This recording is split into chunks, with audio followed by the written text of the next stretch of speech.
வணக்கம். இந்த வீடியோல பெரிய பேரு வாங்கின ஒரு குருசாமியுடைய கதையை பத்தி பார்க்க போறோம்.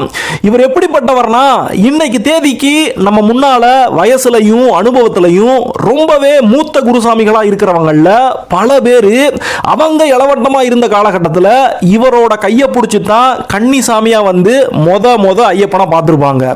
இப்படி சபரிமலையில சரியான பாதையே இல்லாம காடா மண்டி போயிருந்த அந்த காலகட்டத்திலேயே ஏகப்பட்ட சாமிமார்களை ஐயப்பனை பார்க்க கூட்டிட்டு போனவர் இந்த குருசாமி.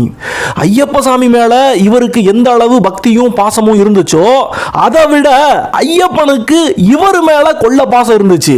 ஒரு சமயத்துல எல்லாம் இவர் வராம நான் கோயில் நடைய சாத்தவே விட மாட்டேன்னு சொல்லி சபரிமலையில இவருக்காக வாசலை திறந்து வச்சு ஐயப்ப சாமியே காத்திருந்திருக்காரு. எது, ஐயப்பனே இவருக்காக காத்திருந்திருக்காரா? அப்படிப்பட்ட ஒரு குருசாமியா? யாருங்க அவரு? அவர் பேர் என்ன, ஊர் என்னன்னு சொல்லி கேட்டா சாமி அண்ணா, கல்பாத்தி சாமி அண்ணா. சரி, இந்த சாமியுடைய வாழ்க்கையில என்னெல்லாம் நடந்துச்சு, ஐயப்ப பக்தி எப்படி இவருக்கு வந்துச்சு, ஆண்டவனுடைய அருளால என்னவெல்லாம் அற்புதங்களை இவர் பண்ணாரு, இவருக்கும் முன்ன எத்தனையோ மூத்த குருசாமிகள் எல்லாம் சபரிமலை வரலாற்றுல இருந்தா கூட இவர் பேர் மட்டும் காலாகாலத்துக்கும் அழியாம நிலைச்சு நிக்கிறதுக்கான காரணம் என்ன? இப்படி ஏகப்பட்ட விஷயங்களை இந்த வீடியோல பார்க்க போறோம். இந்த குருசாமி சாமி அண்ணாவுடைய உண்மையான பேரு ஸ்ரீனிவாச ஐயர். இவங்களோட சொந்த ஊரு பாலக்காட்டுல இருக்கக்கூடிய கல்பாத்தி. ஒரு பாலக்காட்டு ஐயர் குடும்பத்துல தான் சாமி பிறந்து வளர்றாரு. சின்ன வயசுல இருந்தே இவருக்கு ஐயப்ப சாமி மேல ஒரு தீராத பக்தி இருந்துச்சா? அதுதான் அவர் ஒரு மிகப்பெரிய குருசாமியாக மாறுறதுக்கு காரணமா இருந்துச்சா அப்படின்னு சொல்லி கேட்டா அப்படி இல்ல. இவருக்கு ஒரு தம்பி இருந்தாரு. அவரோட பேரு கிருஷ்ண ஐயர். அவருக்கு தான் சின்ன வயசுல இருந்தே ஐயப்ப சாமி மேலையும் முருகர் மேலையும் ரொம்பவே பக்தி இருந்துச்சு. கடுமையான விரதத்தை எல்லாம் கடைபிடிப்பாரு. எந்நேரமும் சாமிகளுக்கு பூஜை பண்ணுவாரு. அவர் சின்ன வயசா இருக்கும் போதே 1920-30களிலேயே ஐயப்பனை பார்க்கிறதுக்காக சபரிமலைக்கு அந்த அடர்ந்த காட்டுக்குள்ள பெரிய பெரிய குருசாமிகளோட சேர்ந்து பயணப்பட ஆரம்பிச்சிருக்காரு. அந்த சமயத்துல எல்லாம் நம்ம சாமி அண்ணா அவரோட தம்பியை போல ஐயப்ப பக்தியில அந்த அளவுக்கு மூழ்கி போயிருக்கல. அவருடைய ஒரே குறிக்கோளானது அவருடைய குடும்பத்தை நல்ல நிலைமைக்கு கொண்டு வரணும் அப்படிங்கிறதுக்காக சின்ன வயசுலயே அவருடைய இளமை காலத்திலேயே இங்க பாலக்காட்டுல இருந்து மெட்ராஸுக்கு வேலை தேடி போயிடுறாரு. அங்க டிராம் சொல்லுவாங்க பாருங்க, இந்த ரோட்டுக்குள்ளேயே போகக்கூடிய ஒரு சின்ன ட்ரெயின் மாதிரி போய்கிட்டு இருக்கும். அந்த டிராம் டிரான்ஸ்போர்ட் கம்பெனில வேலைக்கு சேர்ந்துறாரு. இப்படியாக அங்க வேலை பார்த்துக்கிட்டு இருக்கும்போது இந்த டிராம் டிரான்ஸ்போர்ட் ஆனது மெட்ராஸ்ல ரொம்பவே குறைய ஆரம்பிக்குது. அதுக்கப்புறமா மறுபடியும் தன்னுடைய சொந்த ஊரான பாலக்காட்டுக்கே வந்து அங்க இருக்கக்கூடிய ஒரு ஜவுளி கடையில வேலைக்கு சேர்ந்துறாரு. இப்படியாக அந்த ஜவுளி கடையில வேலை பார்த்து வியாபார நுணுக்கங்களை கத்துக்கிறாரு. தன்னுடைய தலைமை பண்புகளை எல்லாம் வளர்த்துக்கிறாரு. ஒரு ஸ்டேஜ்ல அவர் வேலை பார்த்துக்கிட்டு இருந்த அந்த ஜவுளி கடையுடைய ஓனருக்கு உடம்பு சரியில்லாம போயிருது. அதனால அந்த கடையை அவர் விற்கணும்னு முடிவு செய்யும் போது நம்ம ஸ்ரீனிவாச ஐயர், நம்முடைய சாமி அண்ணாவே முன்ன வந்து அந்த கடையை வாங்கிக்கிட்டு அவர் தொழில் பண்ண ஆரம்பிக்கிறாரு. இப்படியாக அவருடைய ஒட்டுமொத்த சிந்தனையும் உழைப்பும் குடும்பத்தை எப்படி பொருளாதாரத்துல முன்னேற்றி கொண்டு வரணும் அப்படிங்கறதுல இருந்துச்சு. ஆனா கம்பேரிட்டிவ்லி அவருடைய தம்பி கிருஷ்ணா ஐயர் எந்நேரமும் சாமி கும்பிடுறதுலையும் சாமிக்கான பூஜை புனஸ்காரங்களை பண்றதுலையுமே நேரம் செலவழிச்சுட்டு இருந்தாரு. அதனால இவர் கூட அவரோட தம்பிய சில சமயங்கள்ல கிரிட்டிசைஸ் பண்ணியிருக்காரு. இவருக்கு மைண்ட்ல இருந்தது எல்லாமே அந்த காலகட்டத்தில் அவருக்கு 2 பெண் குழந்தைகள் ஆகி போச்சு. அது மட்டும் இல்லாம அவருடைய மனைவியானவர் சின்ன வயசுலயே தவறி போயிடுறாங்க. இத்தனையும் சமாளிச்சு குடும்பத்தை முன்னேற்றி கொண்டு வரணும்னா நம்ம மனசு சொல்றபடி கேட்கணும். நம்ம மனசு தான், நம்ம புத்தி தான் நமக்கு வழிகாட்டக்கூடிய கடவுள். அதுக்கப்புறமா தான் சாமி கும்பிடுறதெல்லாம் அப்படின்னு ஒரு திண்ணமா நம்பிக்கிட்டு இருந்தாரு. அப்பதான் அவருடைய வாழ்க்கையில ஒரு மிகப்பெரிய திருப்பம் வந்துச்சு. அவங்க குடும்பத்துக்குள்ள ஒரு பிரச்சனை வந்துருது. அப்ப அவருக்கு இருந்த மன கஷ்டத்தாலையும் விரக்தியாலையும் ஐயப்ப சாமியை பார்த்து, சாமி உண்மையில உனக்கு சக்தின்னு ஒன்று இருந்தா என்னுடைய பிரச்சனைக்கு நீ வழி சொல்லி வை, அதுக்கப்புறமா உன்னை நான் பரிபூர்ணமா நம்புறேன் அப்படின்னு சொல்லி சாமி கிட்டயே ஒரு சபதம் போட்டுறாரு. அதே மாதிரியே அவர் சொன்ன மாதிரியே ஐயப்ப சாமி அவருடைய அந்த பிரச்சனைக்கு ஒரு வழிய அவருடைய கனவுல வந்து சொல்லி, இந்த பிரச்சனை முடிஞ்சதுக்கு அப்புறமா சபரிமலைக்கு என்ன தேடி வா அப்படின்னு நம்ம ஸ்ரீனிவாச ஐயர் கிட்ட, நம்ம சாமி அண்ணா கிட்ட சொல்லிட்டு மறைஞ்சிடறாரு. ஐயப்பனோட அருளால இந்த பிரச்சனை பனி போல விலக ஆரம்பிக்குது. அதுக்கப்புறமா ஐயப்ப சாமிய பரிபூர்ணமா ஸ்ரீனிவாச ஐயர் நம்ப ஆரம்பிக்கிறாரு. அவருடைய தம்பி கிருஷ்ணா ஐயர் கூட சேர்ந்துக்கிட்டு அவரும் சபரிமலைக்கு முதல்ல போய் நம்ம ஐயப்பனை, நம்ம மணிகண்டனை போய் தரிசிக்கிறாரு. தன்னோட சன்னிதானத்துக்கு வரக்கூடிய கன்னிச்சாமி சின்ன பையனா வந்தாலும் சரி, இளவட்டமா வந்தாலும் சரி, எவ்வளவு வயசானவங்க வந்தாலும் சரி, அவங்க அத்தனை பேருக்கும் முதல் தரிசனத்திலேயே தன்னுடைய மகிமையை ஐயப்ப சாமி புரிய வச்சிருவாரு. அதே மாதிரியான ஒரு விஷயம் தான் ஸ்ரீனிவாச ஐயருடைய வாழ்க்கையிலே நடக்குது. இனிமேல் நம்மோட பயணம், நம்மோட இலக்கு ஐயப்பனை அடையிறது தான் அப்படிங்கறத ஸ்ரீனிவாச ஐயர் புரிஞ்சுக்க ஆரம்பிக்கிறாரு. அதுக்கப்புறமா தொடர்ச்சியா எப்பெல்லாம் சபரிமலையில ஐயப்பன் கோயில் திறக்கப்படுதோ அப்பெல்லாம் சாமியை போய் தரிசனம் பண்ண ஆரம்பிக்கிறாரு. அந்த காலத்துல எல்லாம் மண்டல பூஜை, மகர விளக்கு இந்த விசேஷங்களுக்கு அடுத்தபடியா மாசம் மாசம் நடத்தப்படக்கூடிய பூஜைகள் கூட முன்னால இல்லாம இருந்துச்சு. அதுக்கப்புறமா 2 மாசத்துக்கு ஒரு தடவை நட திறந்து சாமிக்கு பூஜைகள் செய்யப்பட்டுச்சு. அதுக்கப்புறமா மாசம் ஒரு நாள் நடை திறக்கப்பட்டு சாமிக்கு மாச பூஜை அப்படின்னு செய்யப்பட்டு வந்துச்சு. இப்படியாக எப்பெல்லாம் ஐயப்ப சாமிக்கு பூஜைகள் நடக்குதோ அப்பெல்லாம் சபரிமலைக்கு போய் சாமி கும்பிடுறத ஸ்ரீனிவாச ஐயர் தன்னுடைய வழக்கமா மாத்திக்கிட்டாரு. ஒரு ஸ்டேஜ்ல எல்லாம் கொஞ்சம் கொஞ்சமா அவருடைய பிசினஸ் வாழ்க்கையில இருந்து பிரிஞ்சு வந்து ஒட்டுமொத்தமா ஸ்பிரிச்சுவல் வாழ்க்கையில ஆண்டவனுக்காகவே அவர் அர்ப்பணிக்க தொடங்க ஆரம்பிச்சாரு. அப்போ அந்த காலத்துல இருந்த நிறைய மூத்த குருசாமிகளுடைய அறிமுகம் எல்லாம் நம்ம ஸ்ரீனிவாச ஐயருக்கு கிடைக்க ஆரம்பிக்குது. இவர் கடைபிடிக்கிற கடுமையான விரத முறைகளா இருக்கட்டும், சடங்கு சம்பிரதாயங்களா இருக்கட்டும், ஆயிரக்கணக்கான சாமிமார்களை மலைக்கு கூட்டி வரதா இருக்கட்டும், இப்படியாக இவருடைய தொண்டானது அந்த கோயில்ல இருந்த தந்திரியா இருக்கட்டும், மேல் சாந்தியா இருக்கட்டும், கோயில்ல இருக்கிற ஊழியர்கள்ல இருந்து தேவசம்போடு வரைக்கும் அத்தனை பேர்கிட்டையும் இவருக்கு ஒரு அங்கீகாரத்தையும் மரியாதையும் வாங்கி கொடுக்குது. ஆனா எத்தனையோ குருசாமிகள் இருக்கும்போது இவருக்கு மட்டும் அந்த சிறப்பான அந்தஸ்து, அந்த சிறப்பான மரியாதை, அங்கீகாரம் கிடைக்கிறதுக்கு காரணம் யாருன்னு சொல்லி பார்த்தா ஐயப்ப சாமி தான். ஒரு சமயத்துல ஐயப்பன் கோயில்ல மாச பூஜை நடந்துகிட்டு இருக்கு. மண்டல பூஜைக்கு, மகர விளக்கு பூஜைக்கு தான் நிறைய பக்தர்கள் வருவாங்க. இப்படி மாசம் கும்பிடக்கூடிய இந்த மாச பூஜைக்கு நிறைய பக்தர்கள் கூட்டம் அந்த காலகட்டத்தில் வராது. குறிப்பிட்ட பக்தர்கள் தான் வந்துட்டு போவாங்க. இப்படியாக ஒரு சமயத்துல மாச பூஜை நடந்து முடியுது. அன்னைக்கு சன்னதியை சாத்திட்டு எல்லாரும் சபரிமலையை விட்டு கீழே இறங்குறதுக்கு தயாராகிறாங்க. கடைசியாக ஐயப்பனுடைய சன்னதியை சாத்துறதுக்கு முன்னால ஹரிவராசனம் பாடக்கூடிய வழக்கம் இன்னைக்கு மட்டும் இல்ல, அந்த காலத்துல இருந்தே இருந்துச்சு. அதனால எல்லா பக்தர்களும், அந்த கோயிலுடைய ஊழியர்களும், மேல் சாந்தி முதற்கொண்டு அத்தனை பேரும் ஹரிவராசனம் பாடிட்டு அந்த கோயிலுடைய சன்னதியை பூட்டுறதுக்காக இங்க அந்த சமயத்துல கோயிலுடைய தந்திரி கிட்ட அனுமதி கேட்டு நிக்கிறாங்க. ஆனா கோயிலோட தந்திரி இன்னும் கொஞ்ச நேரம் காத்திருப்போம் அப்படின்னு மட்டும் சொல்றாரு. எல்லாருக்கும் ஒரே ஆச்சரியம். ஏன்னா இது மாச பூஜை தான், நிறைய பக்தர்கள் கூட்டம் வராது. ஏற்கனவே வந்த அத்தனை பேருமே சாமி தரிசனம் பண்ணி முடிச்சிட்டாங்க. சாமிக்கான பூஜைகள் அத்தனையுமே முடிஞ்சு போச்சு. இனிமேல் சன்னிதானத்தை சாத்துறதுல எந்த பிரச்சனையும் கிடையாது. ஆனா தந்திரியே இன்னும் கொஞ்ச நேரம் பொறுத்திருப்போம் அப்படின்னு சொல்றாருன்னு யாருக்குமே புரியாம இருந்துச்சு. இப்படியாக நேரம் ஓடிக்கிட்டே இருக்கு. நைட்டு 11 மணி ஆகி போச்சு. 11 மணி ஆகும்போது கூட தலைமை அர்ச்சகர் மேல் சாந்தி தந்திரியுடைய அந்த உத்தரவுக்காக காத்திருக்காரு. ஆனா அப்ப தந்திரி ஒரு வார்த்தையை சொல்றாரு, வரவேண்டிய ஒருத்தர் வரல, அதனால இன்னும் காத்திருப்போம் அப்படின்னு சொல்றாங்க. இப்படியாக நேரம் இன்னும் போக ஆரம்பிக்குது. மணி 11:35 ஆயிருச்சு.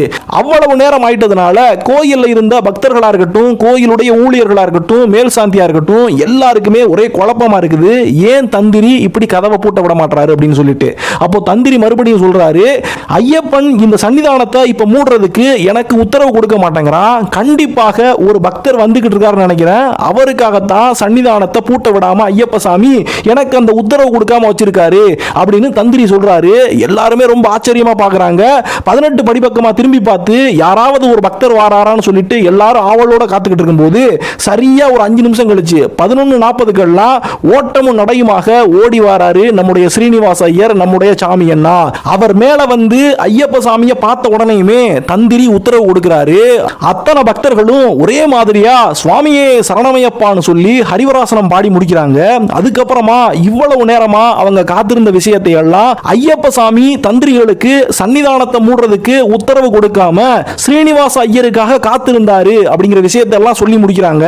இந்த மாச பூஜையில சரியான நேரத்தில் கலந்துக்கிறதுக்காக ஸ்ரீனிவாச ஐயர் வந்துகிட்டு இருக்கும்போது அவருடைய வண்டியில ஏதோ பிரச்சனை ஏற்பட்டு அவரால் சரியான நேரத்துக்கு வர முடியாம தாமதமா வந்து சேர்ந்தாரு. ஆனாலும் தன்னை நாடி ஒரு பக்தன் ஓடி வந்துகிட்டு இருக்கான் அப்படிங்கறத புரிஞ்சுக்கிட்டு ஐயப்ப சாமி அவருடைய சன்னிதானத்தையே பூட்டாம அவருக்காக காத்திருந்தாரு அப்படிங்கிற அந்த விஷயத்துக்காக 18 படிகளுக்கு முன்னால ஸ்ரீனிவாச ஐயரை நிக்க வச்சு அத்தனை பக்தர்களும் ஒரே சமயத்துல அவருடைய காலில் விழுந்து ஆசீர்வாதம் வாங்கினாங்கன்னு சொல்றாங்க. அப்படியான ஒரு பெருமையை இவர் உண்மையான பக்தர் அப்படிங்கறத ஐயப்ப சாமி இந்த உலகத்துக்கு வெளிச்சம் போட்டு காட்டினது இந்த ஒரு சம்பவத்தால தான். அதுக்கப்புறமா சபரிமலை கோயில்ல எப்பெல்லாம் குழப்பங்கள், சந்தேகங்கள் வருதோ அதுக்கெல்லாம் தீர்வு சொல்லக்கூடிய, கலந்தாலோசிக்கக்கூடிய அப்படிப்பட்ட ஒரு குழுவுல ஒரு முக்கியமான நபரா நம்ம ஸ்ரீனிவாச ஐயர் மாறி போறாரு.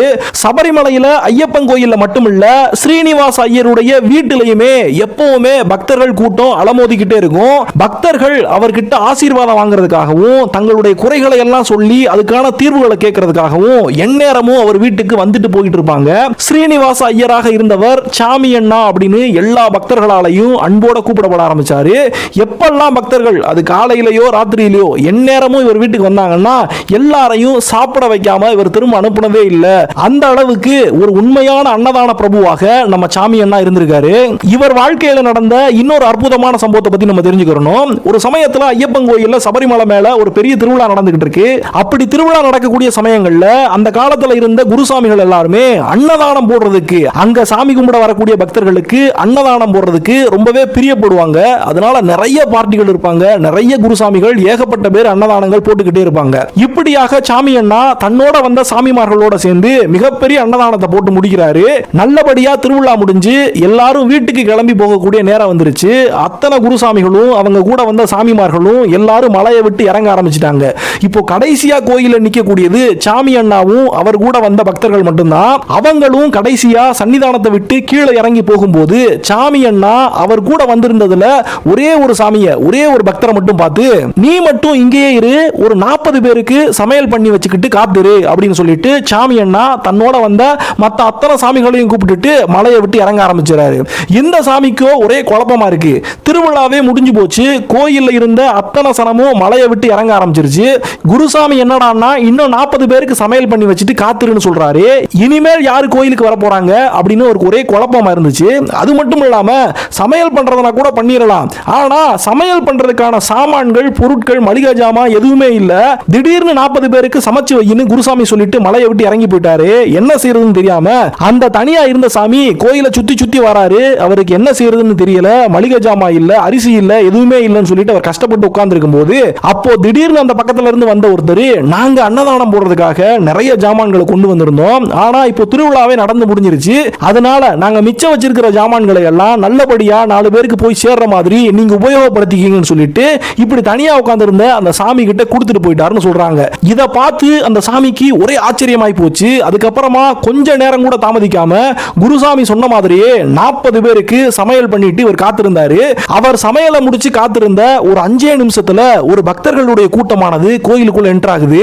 இவங்களுக்கெல்லாம் இந்த கோயில்ல நடந்த திருவிழா எந்த நாள்ல எந்த சமயத்துல கரெக்டா நடக்கும் அப்படின்னு தெரியாமலும் கொஞ்சம் வழி மாறி அங்கிட்டு இங்கிட்டு சுத்தியும் கோயிலுக்கு வந்து சேர்றதுல அவங்களுக்கு கொஞ்சம் தாமதமாகி போச்சு. ஆனா வழி தெரியாம அவங்க மலையில நிறைய இடங்கள்ல சுத்தி சுத்தி வந்ததுனால அங்க வந்து சேர்ந்திருந்த அத்தனை சாமிகளுக்கும் வயிற்று பசி தாங்க முடியல. அத்தனை பேருமே ரொம்பவே களைப்பா இருக்காங்க. எப்படியோ திருவிழா முடிஞ்சதுக்கு அப்புறமாவது சன்னிதானம் வந்துட்டோம், ஆனா இதுக்கு மேல ஒரு அடி கூட எடுத்து வைக்க முடியாதுன்னு அத்தனை பேர் சோர்ந்து இருக்கும் போது அவங்களுக்காகவே சமையல் பண்ணி வச்சுக்கிட்டு நம்ம சாமி அண்ணா கூட வந்திருந்த அந்த பக்தர் காத்திருந்தாரு. அதனால அத்தனை சாமிமார்களும் ரொம்பவே சந்தோஷப்பட்டு சாமியே சரணமையப்பான்னு சொல்லி அந்த அன்னதானத்தை சாப்பிட்டு முடிச்சாங்க. அப்போ எதேச்சையா எத்தனை பக்தர்கள் தான் வந்திருக்காங்க அப்படிங்கறத இவ்வளவு நேரமா சமையல் பண்ணி வச்சு காத்துக்கிட்டு இருந்த அந்த சாமி எண்ணி பார்க்க ஆரம்பிக்கிறாரு. சரியாக 40 பக்தர்கள் அந்த இடத்துக்கு வந்திருக்காங்க. அத்தனை பேரும் அன்னதானம் சாப்பிடுறாங்க. இதை பார்த்த உடனேயுமே ரொம்பவே ஆச்சரியப்பட்டு தன்னுடைய குருசாமி சாமி அண்ணா மேல அவருக்கு இருந்த பக்தியும் மரியாதையும், ஐயப்ப சாமி மேல அவருக்கு இருந்த பக்தியும் அந்த பக்தருக்கு ரொம்பவே அதிகமாச்சுன்னு சொல்றாங்க. இப்படி நடந்த அந்த சம்பவத்தை மலையை விட்டு கீழே இறங்கி வந்து அந்த பக்தர் எல்லார்கிட்டையும் சொன்னாரு அப்படின்னு சொல்லப்படுது. இப்படியாக நினைச்ச மாத்திரத்துல ஐயப்ப சாமியை தன்னுடைய மனசுக்குள்ள நிறுத்தி அவர் கூட பேசக்கூடிய அளவுக்கு ஐயப்பன் மேல பக்தி வச்சிருந்தாரு நம்ம சாமி என்னன்னு சொல்றாங்க. அது மட்டும் இல்லாம தீபத்தில் வரக்கூடிய அந்த ஒளியை பார்த்து கூட ஐயப்ப சாமி கூட பேசி பக்தர்களுடைய அந்த துன்பங்களுக்கெல்லாம் தீர்வு சொல்லக்கூடிய அந்த ஒரு சக்தியானது சாமி அண்ணா கிட்ட இருந்துச்சு அப்படின்னு சொல்லப்படுது. இப்படித்தான் ஒரு சமயத்துல நம்ம குருசாமி அவர் கூட வந்த பக்தர்களை எல்லாம் கூப்பிட்டுக்கிட்டு பெரிய பாதையில பயணமாய் வந்துகிட்டு இருக்காங்க. அப்படி அவங்க அத்தனை பேரும் நடந்து போய்கிட்டு இருக்கும்போது பெரிய பாதையில அவங்கள முன்னேறி போக வழிவிடாம ஒரு மத யானையானது குறுக்க நின்னுக்கிருச்சு.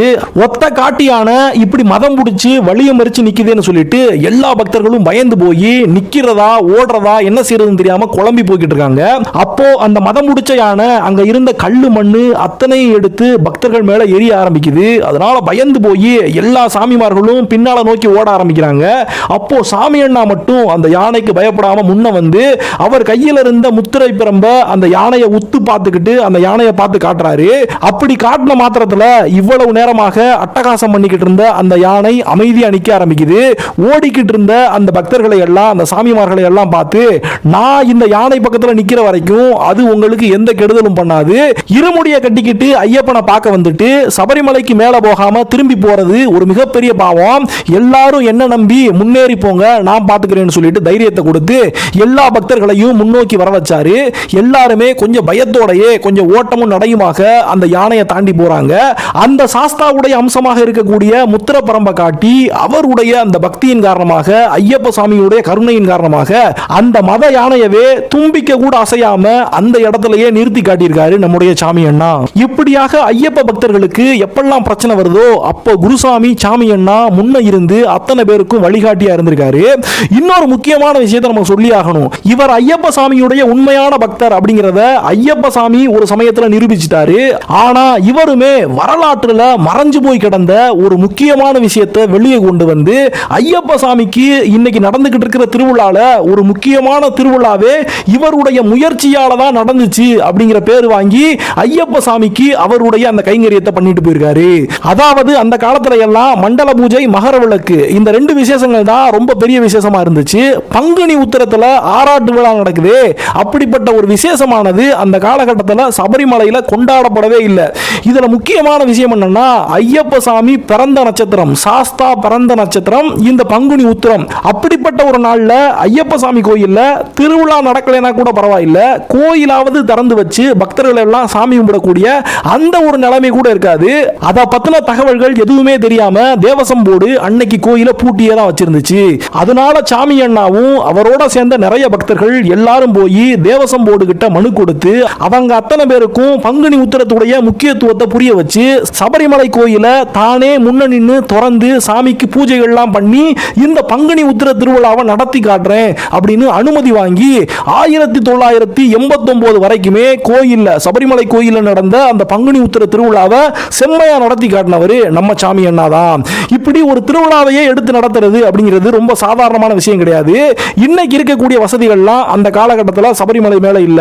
அதனால சாமிக்கு திருவிழா எடுக்கிறது அப்படின்னு சொன்னா ஒரு பூவுல இருந்து, ஒரு கற்பூரத்துல இருந்து, ஒரு குளவி கல்லுல இருந்து, ஒரு மளிகை ஜாமான்ல இருந்து சாமிக்கு தேவையான பூஜைக்கு தேவையான பால் முத கொண்டு அத்தனையுமே கீழே இருந்து மேல போயாகணும். அதனால 10 நாள் திருவிழா நடக்குதுன்னு சொன்னா பசுமாடுகளை கூட இங்க இருந்து மலை மேல ஏத்தி ஆகணும். இப்படிப்பட்ட ஒரு பெரும் பொறுப்பை சந்தோஷமா எடுத்துக்கிட்டு சாமி அண்ணா சாதிச்சு காட்டினாரு. அவர் கூட இருந்த பக்தர்களா இருக்கட்டும், அவருக்கு உதவியா இருந்த வேதம் படிச்ச நிறைய சாமிமார்களா இருக்கட்டும், 7-8 பஸ்கள்லையும் லாரிகள், கார்கள் இப்படி ஒரு 500-600 பேர் கிளம்பி போய் பங்குனி உத்திரத்துல ஐயப்ப சாமியுடைய கோயிலை திறந்து வச்சு அவருக்கான பூஜைகளை எல்லாம் பண்ண ஆரம்பிச்சாங்க. இப்படி சாமி அண்ணா அன்னைக்கு ஆரம்பிச்சு வச்ச இந்த பங்குனி உத்திரம் தான் இப்போ வரைக்கும் தொடர்ச்சியா நடத்தப்படுது. மண்டல பூஜை, மகர விளக்கு அடுத்தபடியா 3வது ஒரு முக்கியமான விசேஷமா பார்க்கப்படக்கூடியது இந்த பங்குனி உத்திர திருவிழா தான். இன்னும் கரெக்டா சொல்ல போனா சபரிமலையில கோயில் கொடிமரத்துல கொடியேத்தி 10 நாள் திருவிழாவாக கொண்டாடப்படக்கூடிய ஒரே திருவிழா இந்த பங்குனி உத்திர திருவிழா தான். இப்படி சாமிக்காக அவருடைய மகிமையை மக்களுக்கெல்லாம் கொண்டு போய் சேர்க்கணுங்கிறதுக்காக ஒரு திருவிழாவை நம்ம சாமி அண்ணா முன்னெடுத்து நடத்தி அத்தனை பேர்கிட்டையும் மரியாதையும் அவருக்கான பெருமையும் வந்து சேருது. அதை பார்த்து கூட அந்த சமயத்தில் இருந்த மற்ற குருசாமிகள் எல்லாரும் சில பேர் பொறாமப்பட்டாங்கன்னு சொல்லப்படுது. அதாவது இப்ப நம்ம ஒரு 10 சாமிமார்கள் ஒன்னா சேர்ந்து கோயிலுக்கு போனா கூட நான் 5 தடவை மலைக்கு போயிருக்கேன், நான் 10 தடவை மலைக்கு போயிருக்கேன், நான் 18 தடவை மலைக்கு போயிருக்கேன்னு நம்மையே அறியாம நமக்குள்ள ஒரு பெருமை இருக்கும் பாத்தீங்களா. அந்த பெருமையானது ஐயப்ப சாமி நமக்கு கொடுத்த வரம் அப்படிங்கறதையும் மறந்து நான் மற்றவங்களை கம்பேர் பண்ணும்போது நிறைய தடவை கோயிலுக்கு போயிருக்கேன் அப்படின்னு நமக்குள்ள ஒரு பெருமை வந்து சேர்ந்திருக்கும். அப்படிப்பட்ட ஒரு பெருமையானது அந்த காலகட்டத்திலையும் நிறைய குருசாமிகளுக்குள்ள ஒரு பொறாமையாக இருந்துச்சு. இப்படி ஐயப்ப சாமியுடைய பங்குனி உத்திர திருவிழாவையே சாமி அண்ணா தேவசம் போர்டு கிட்ட அனுமதி வாங்கி முன்ன நின்று தனியா நடத்தி காட்டி சாதிச்சிடுறாரு அப்படின்னு சொல்லிட்டு அவர் மேல பொறாமப்பட்ட ஒருத்தர் ஒரு சமயத்துல கோயில்ல முக்கியமான பக்தர்கள் எல்லாரும் கூடி இருக்கும் போது சாமி அண்ணாவை எதிர்த்து இனிமேல் நீ கோயிலுக்கு வந்து தனியா எந்த பூஜையும் பண்ணீர் பார்க்கலாம் அப்படிங்கிற மாதிரி அவர்கிட்ட சவால் விட்டு அவரை இனிமேல் பண்ணக்கூடாது அப்படின்னு தடுதலை பண்ண பார்த்திருக்காரு. அதனால ரொம்பவே கோபப்பட்ட சாமி அண்ணா சாமிக்காக, ஐயப்பனுக்காக நான் நடத்துற பங்குனி உத்திர திருவிழாவை நடத்தக்கூடாதுன்னு சொல்றதுக்கு நீ யாருப்பா, அடுத்து எப்படி நீ மலை மேல வாரன்னு நான் பாக்குறேன், ஐயப்பனே உனக்கு பதில் சொல்லுவான் அப்படின்னு சொல்லிட்டு மலை மேல இருந்து ரொம்ப கோபமா இறங்கி போயிடுறாரு. அதுக்கப்புறமா அடுத்த மாச பூஜைக்கு வந்து சேரும்போது ஏற்கனவே நம்ம சாமி அண்ணாவை எதிர்த்து ஒருத்தர் பேசினாரு. அவர் அன்னைக்கு அந்த கூட்டத்துக்கு வந்து சேரல. என்ன விஷயம் விசாரிச்சு பார்த்தா அவருக்கு கைகால் விளங்காம போயிருச்சு. ஐயப்ப சாமி தன்னுடைய உண்மையான பக்தனை எதிர்த்து அவர் அப்படி பேசினதுனால அதுக்கான கூலியை கொடுத்து அவரை கீழே படுக்க வச்சிருந்தாரு. இந்த விஷயத்தை தெரிஞ்சுக்கிட்டு பூஜைகளை எல்லாம் முடிச்சிட்டு மறுபடியும் அவருடைய வீட்டுக்கே போய் தானாகவே அவர்கிட்ட ஆறுதல் சொல்லி உன்னை நான் மன்னிச்சிட்டேன் அப்படிங்கிறத சொல்லாம சொல்லி நம்முடைய சாமி அண்ணா அவருக்கும் ஆறுதல் சொல்லிட்டு வந்தார் அப்படின்னு சொல்லுவாங்க. இப்படியாக குருசாமி சாமி அண்ணாவுடைய வாழ்க்கையில ஏகப்பட்ட அற்புதங்கள், ஏகப்பட்ட அதிசயங்கள் நடந்திருக்கு. கடைசியாக 1989 வருஷத்துல பங்குனி உத்திர திருவிழா வரப்போகுது. அப்போ இதுவரைக்கும் வழக்கத்துல இல்லாத ஒரு மாற்றம் நடக்குது. அது என்னன்னா, நம்ம குருசாமியுடைய சிஷ்யர்கள் எல்லாருமே அவங்க ஊர்கள்ல இருந்து இருமுடி கட்டிக்கிட்டு நேரா மலைக்கு வந்து பங்குனி உத்திரத்துக்கு வந்து சேர்றாங்க. இது நாள் வரைக்குமே எல்லாரும் பாலக்காட்டுல நம்ம குருசாமி வீட்டில் இருந்து ஒன்னா கிளம்பி தான் மலைக்கு போவாங்க. ஆனா இந்த வருஷம் மட்டும் ஏன் இப்படி எல்லாரும் தனித்தனியா கிளம்பி போகணும் அப்படின்னு சொல்லி கேட்டா, 1988ல போன வருஷம் மலைக்கு வந்தப்பவே தன்னுடைய சிஷ்யர்கள் எல்லார்கிட்டையும் அடுத்த வருஷம் நீங்க எல்லாரும் பாலக்காட்டுக்கு வர வேண்டாம், அவங்க இடத்துல இருந்தே மலைக்கு வந்து சேருங்கன்னு குருசாமி தான் சொல்லி வச்சிருக்காரு. சரி, குருசாமி சொன்னார்னா அதுல ஒரு காரணம் இருக்குன்னு சொல்லிட்டு எல்லா சிஷ்யர்களும் அவங்க இடத்துல இருந்து நேரா மலைக்கு வந்து சேர்றாங்க. இப்போ குருசாமி ஏன் எல்லாரையும் பாலக்காட்டுக்கு அவர் வீட்டுக்கு வர சொல்லாம நேரடியா மலைக்கு வந்துருங்க அப்படின்னு சொன்னாருன்னு சொல்லி யோசிச்சோம்னா, இந்த வருஷம் குருசாமி சபரிமலைக்கு போக போறதில்ல. அவர் வானலோகத்துல சாஸ்தாவை காந்தமலைக்கே போய் பார்க்கக்கூடிய நேரம் வந்துருச்சு. இந்த விஷயத்தை ஐயப்ப சாமி ஏற்கனவே நம்ம குருசாமிக்கு தெரியப்படுத்தி இருந்ததுனால தான் அடுத்த வருஷம் சபரிமலைக்கு எல்லாரும் தனியாவே வந்து சேர்ந்துருங்க அப்படின்னு தன்னுடைய பக்தர்களுக்கு மறைபொருளா இந்த விஷயத்தை சொல்லி வைக்கிறாரு. 1989ல பங்குனி உத்திர திருவிழாவானது ஆரம்பிக்குது. நம்ம சாமிக்கு அதே சமயத்தில் உடம்பு சரியில்லாம போகுது. ஒரு 7 நாள் உடம்பு சரியில்லாம கோயம்புத்தூர்ல இருந்த அவருடைய பேத்தி வீட்டில் தங்கி இருக்காரு. அவர் என்னதான் கோயம்புத்தூர்ல தங்கி இருந்தாலும் அவர் மனசு பூராமே சபரிமலை மேலதான் இருந்துச்சு. பங்குனி உத்திர திருவிழா ஆரம்பிச்சிருக்கும். இந்நேரம் சாமிக்கு தீபாராதனை காட்டியிருப்பாங்க, இந்நேரம் பூஜைகள் நடந்திருக்கும். இப்படி ஒவ்வொன்றா நினைச்சுக்கிட்டே ஐயப்ப சாமியை சிந்திச்சுக்கிட்டே பங்குனி உத்திர திருவிழா நடக்கிற அதே நேரத்தில் ஐயப்பனுடைய பாதங்களை போய் சரணடைஞ்சிடறாரு. இப்படிப்பட்ட ஒரு மகானோட, ஒரு மூத்த குருசாமியுடைய வாழ்க்கை வரலாறு நம்ம இன்னைக்கு தெரிஞ்சுக்கிறதுக்கு காரணமா இருந்தவர் அவருடைய கொள்ளு பேரனாக, நம்ம சாமி அண்ணா சாமியுடைய கொள்ளு பேரனாக இருக்கக்கூடிய அரவிந்த் சுப்பிரமணியம் சாமி. அவர் 12 வருஷங்கள் ஐயப்ப சாமியை பத்தி தொடர்ச்சி ஆராய்ச்சி பண்ணி இவ்வளவு நாளாக நமக்கு மறைச்சு சொல்லப்பட்ட ஐயப்ப சாமியுடைய கதைகள், திருச்சி சொல்லப்பட்ட கதைகள், தெரியாமல் இட்டுக்கட்டி சொல்லப்பட்ட கதைகள், இதையெல்லாம் தாண்டி உண்மையாக சாஸ்தாவுடைய வரலாறு என்ன, ஐயப்பனுடைய வரலாறு என்ன அப்படின்னு ஒரு மிகப்பெரிய புஸ்தகத்தை எழுதியிருக்காரு. ஸ்ரீ மகா சாஸ்தா விஜயம் அப்படின்னு ஒரு புஸ்தகத்தை எழுதியிருக்காரு. அது மட்டும் இல்லாம இன்னைக்கு வரைக்கும் சாஸ்தாவை பத்தி, ஐயப்ப சாமியுடைய மகிமைகளை பத்தி ஏகப்பட்ட சொற்பொழிவுகளையும், ஏகப்பட்ட கட்டுரைகளையும், ஏகப்பட்ட இன்டர்வியூக்களையும் அரவிந்த் சுப்பிரமணியம் சாமி கொடுத்துக்கிட்டு இருக்காரு.